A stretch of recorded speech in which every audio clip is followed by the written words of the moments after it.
Welcome to our channel. నేను మీ లక్ష్మణ్. ప్రస్తుతం Hyderabad real estate market పరిస్థితి ఏ విధంగా ఉంది? సో గతంలో కన్నా కాస్త మార్కెట్ పుంజుకుందని చెప్పి మార్కెట్ వర్గాలు చెప్తున్నాయి.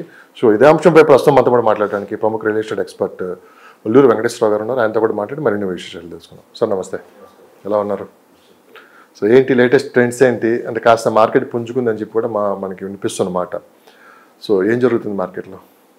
మార్కెట్ పుంజుకుంది అనేది కొంతవరకు నిజమేనండి. కానీ కొన్ని రిపోర్ట్స్ అయితే ఫాస్ట్ రిపోర్ట్స్, కొన్ని రిపోర్ట్స్ అయితే ఇప్పుడు లేటెస్ట్ రిపోర్ట్స్ అయితే రియల్ ఎస్టేట్ పరంగా హైదరాబాద్ కానీ టోటల్ గా ఓవరాల్ ఇండియా పరిస్థితి కానీ రియల్ ఎస్టేట్ అనేది డౌన్ కాదు.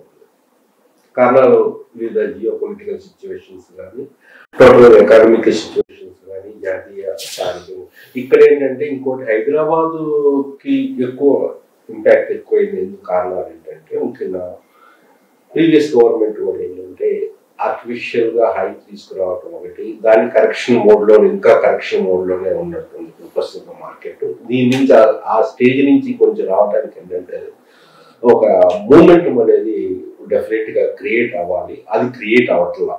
ఏది రియల్ ఎస్టేట్ లో కూడా అది క్రియేట్ ఎప్పుడు అవుతుందంటే గవర్నమెంట్ లో పాలసీస్ కానీ కన్సిస్టెన్సీ ఇన్ పాలసీస్ అండ్ జనాల్లో కూడా ఇన్వెస్టర్స్ లో ఒక కాన్ఫిడెన్స్ లెవెల్ అయితే ఎప్పుడైతే బిల్డ్ చేయగలుగుతారో గవర్నమెంట్, బిల్డర్స్ లో కూడా ఒక కాన్ఫిడెన్స్ సపోర్ట్ దాన్ని కొంతవరకు ఇవ్వగలుగుతారో. ఇంకోటి ఏంటంటే మధ్య తరగతి వాళ్ళకి ఇప్పుడు ప్రస్తుతం మధ్య తరగతి వాళ్ళు హైయర్ మిడిల్ క్లాస్ ఫ్యామిలీస్ కూడా ఏంటంటే రియల్ ఎస్టేట్ లో బాగా పంచుకోవట్ల అఫోర్డబిలిటీ వల్ల వాళ్ళ కూడా మార్కెట్ లోకి ఎప్పుడైతే తీసుకురాగలుగుతుందో గవర్నమెంట్ అప్పుడు రియల్ ఎస్టేట్ అనేది పికప్ అవుతుంది. మొత్తం మీద 100% మనం తీసుకున్నామంటే 30% మార్కెట్ ఎప్పుడు నడుస్తూనే ఉంటుంది. దానికంటూ ఒక రేట్లు పెరిగాయనో తగ్గాయనో లేదంటే ఇదంతా ఏముండదు, ఆ ట్రేడింగ్ జరుగుతూనే ఉంటుంది. ఈ 70% ఎవరైతే ఉన్నారో మిడిల్ క్లాస్ పీపుల్ ని గత ప్రభుత్వంలో లాస్ట్ 2 years రేట్లు విపరీతంగా పెంచడం వల్లే మిడిల్ క్లాస్ పీపుల్ దూరం చేసేసారు.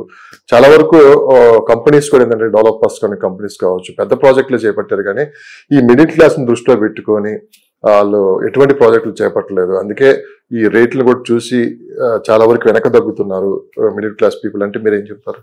డెఫినెట్ మీరు చెప్పింది అక్షరాలు అనేది. ఎందుకంటే ఈ రోజు పరిస్థితి విత్ ఇన్ ద ఓవరాల్ లోపల a middle class even higher middle class families కూడా ఒక ఇల్లు ఒక ప్రాపర్టీ అనేది సొంతంగా కొనుక్కోలేని పరిస్థితి. కారణాలు ఎన్నో ఉన్నాయి. దానికి కూడా ఏంటంటే పెరగటానికి ఆర్టిఫిషియల్ చాలా కారణాలు. దానికి ఏంటంటే ఇంకోటి ఏంటంటే కాకపోతే ఏంటంటే ఒక ఆశాభావం అనేది ఒక కనిపిస్తుంది.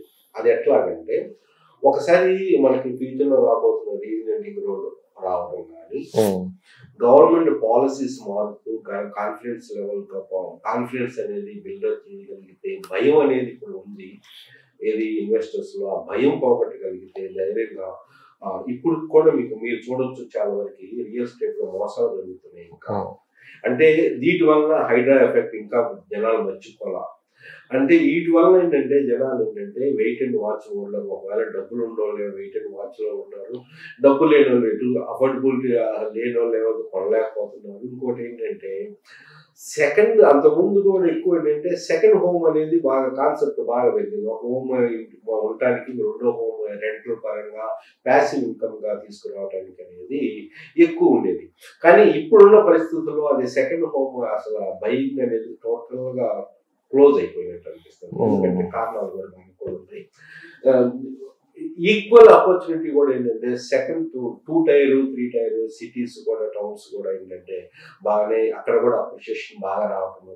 అంటే ఇక్కడ కొనటం నేను సెకండ్ హౌస్ ఇక్కడ దేని కొనాలా, మా ఊరేళ్ళు కొనుక్కుంటే అక్కడ కూడా బాగా డెవలప్ అవుతున్నారు అనే ఒక ఆలోచన అనేది జనాల్లో చాలా వరకు అనేది నాకు తెలిసినంత వరకు స్టడీస్ వల్ల అనిపిస్తుంది. అందువల్ల ఏంటంటే వాళ్ళు ఒక ఆల్టర్నేటివ్ ఆప్షన్స్ అనేది దొరుకుతుంది వాళ్ళకి. అందువల్ల ఏంటంటే ఇక్కడే అంతకుముందు ఎక్కడ ఆప్షన్స్ లేవు. సంబంధించిన ఏపీ సంబంధించిన వాళ్ళు కానీ ఇక్కడ అంతకుముందు పెద్దగా ఆప్షన్ ఉండేది కాదు అక్కడ. కానీ ఈ రోజు ఆప్షన్ ఉంది. అక్కడ కూడా మంచిగా డెవలప్మెంట్ చేస్తున్నారు, మౌలిక వసతులు ఏర్పరుస్తున్నారు. ఫ్యూచర్ లో ఇప్పుడే రాకపోవచ్చు అక్కడ డెవలప్మెంట్, కానీ డెవలప్మెంట్ అక్కడ కూడా పుంజుకోబోతుంది. మౌలిక వసతులు కల్పించబోతున్నారు, ఇండస్ట్రీస్ రాబోతున్నాయి, ఎంప్లాయ్. దానివల్ల కూడా ఏంటంటే వాటికి సంబంధించిన ఎన్ఆర్ఐస్ కానీ ఎవరైతే ఆంధ్రాకి సంబంధించిన పీపుల్ కానీ ఆలోచిస్తున్నారు అక్కడే ఒక పెట్టుబడి పెడితే బాగుంటుంది అని.